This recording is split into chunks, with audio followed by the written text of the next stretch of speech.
Mes chères consoeurs, mes chers confrères, nous sommes candidats au bâtonnat et vice-bâtonnat. Je m'appelle Frédéric Choum. Je suis avocat en droit du travail côté salarié. J'exerce avec 4 avocates collaboratrices. J'ai été membre du Conseil de l'Ordre. Je m'appelle Christine Marant, je suis avocate en droit de l'immobilier, construction, responsabilité civile, assurance et j'exerce en cabinet individuel depuis 2021. Pourquoi sommes-nous à nouveau candidats au bâtonnat 2026 ? Il y a une fracture ordinale entre les 34 000 avocats et leur ordre. Les confrères n'ont plus confiance. Cette institution est accaparée par une poignée d'ordinaux qui appartiennent au même syndicat et qui est financée par l'ordre. Cette consanguinité des élites ordinales est incompatible avec un ordre impartial. Nous voulons réduire cette fracture ordinale. Que proposons-nous pour le bâtonnat 2026-2027 ? Nous proposons des engagements forts. Premièrement, pour un barreau plus inclusif et plus démocratique. Deuxièmement, des engagements pour les 14 000 avocates et avocats collaborateurs parce qu'ils sont l'avenir du barreau. Troisièmement, pour un bâtonnat tourné vers l'avenir. Un barreau plus inclusif et plus démocratique. Au 1er janvier 2027, nous voulons une conférence du stage paritaire avec 6 secrétaires femmes et 6 secrétaires hommes. Les femmes représentent 70% des avocats, pourtant il n'est plus tolérable qu'elles soient sous-représentées à la conférence.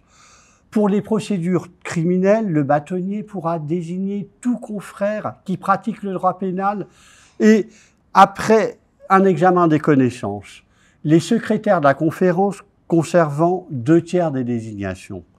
Nous créerons une exonération des cotisations ordinales de 30 € pour tout confrère qui vote aux élections ordinales, car nous voulons un ordre plus représentatif pour un ordre plus fort.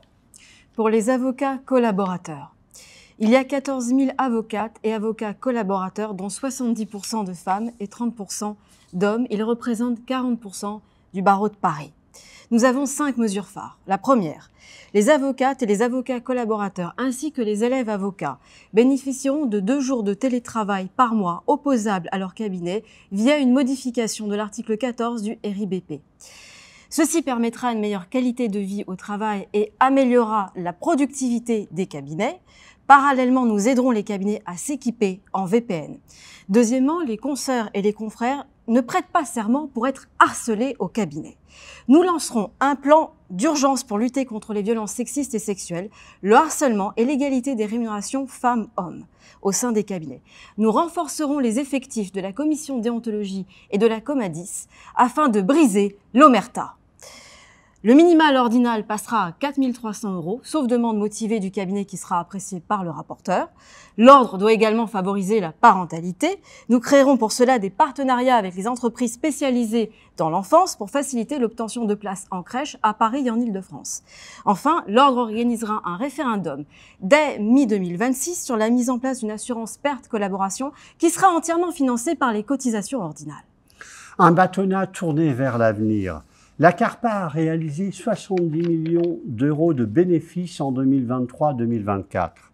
Une partie de ces bénéfices doit être investie dans l'avenir. C'est pourquoi l'Ordre créera une société qui prendra des participations dans les legal tech les plus innovantes et notamment celles spécialisées dans les IA génératives.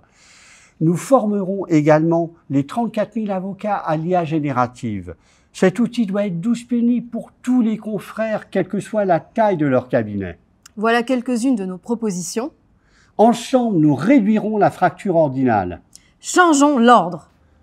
Les 10 et 12 décembre 2024, Votez et faites voter Frédéric Choum et Christine Marant.